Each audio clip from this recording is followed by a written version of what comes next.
events.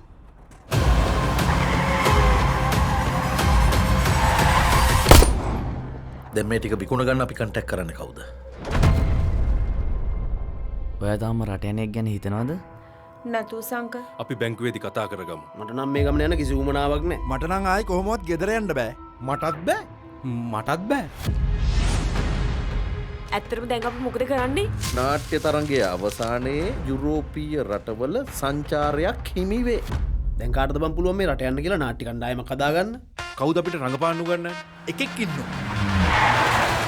මිනිහට මේ හැමෝම කරු කරනවා. ඔය රුක්මනී දේවී කාලේ ඉඳලා මිනිහා ෆිල්ම් ඩිරෙක්ටර්. අපෝ එහෙනම් බයසක ලොක්ෙක් වෙන්නේ නැති නේ බං. නෑ. තරුණයි.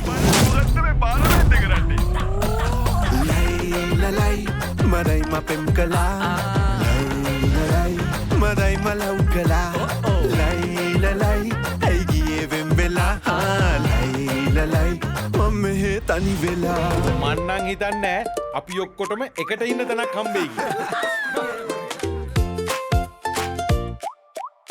කැමරා 20ක් එක සීන් එකක් ෂූට් කරන්න තම්සෙට පිස්සුවේ දැන් මේකේ ඩිරෙක්ටර් මමනේ. මමනේ උඹනේ මේ මම. අධ්‍යක්ෂක මහත්තයා මේ රතු පාට බටන් එක තියෙන්නේ මොකටද? මොන වුණත් ජනාමගේ යාළුවනේ. හැබැයි මට මේ නංගිට බෑ කියන්න බෑ. ඒක නිසා මම ඕකේ වැඩේට. පිස්සුද ඔය තමුසෙට? ලස්සනයි කියලා හිතන් ඉන්නේ. බලනකො ඔය තමුසෙගේ හැටි විතර. තමුසෙට කලින් බඩේනවා වයසට වඩා වයස පේනවා. දෙන්නේ තොට දැනගනින් නා කියා. යකෝ මම මේකේද මිරිස් කුඩු දාන්න හදන්නේ.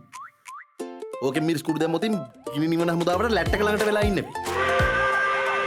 දවසක් මමත් කෙල්ලකින් අහගෙන කෑම හැදුවා. එදානේ මං අර කඩෙන් බල්ලට පවා කෑම අරන් ආවේනේ. පොඩි ප්‍රශ්නයක් තියෙනවා. ඇයි උළුවස්ස කොටද? නෑ ඔයාට යන්න පුළුවන්. එයා මට කිව්වේ සිකා ඔයා කතා කරන්න ඕනේ නැහැ. ඔයා නිදාගන්න. ඔයා හුස්ම ගන්න සද්දය අහගෙන මන් නිදාගන්නම් කියලා. ඒකිට නෙවෙයි බං මට නිින්ද යන්නෙත් නෑ. උඹ ගොරවන සද්දෙට. ලෑම් මාස්ටරයක් කටේ දාගෙන බං.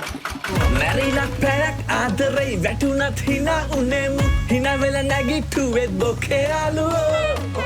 කෙලවෙන බවක් නම් හැඟෙයි ඉල්ලන් කන්න හිතයි. කරලෙන්න පිට හොඳයි කියා ඉමු දැන් සමියේ. අනේ මට හික්ම ගෑවුණා ලක්කෙගේ හිලක් මගේ සනා අපිටත් නගිනවා යකා දුකටත් වෙන්නේ අපි හිනා අනේ මට මොන මොකලද කරන්නේ? කෑ ගහන්න එපා මොකක්ද ඇතුලේ ඉන්නවා. උඹ හිතුවද දියමන්ති කියන්නේ කළු දොදල් කියලා?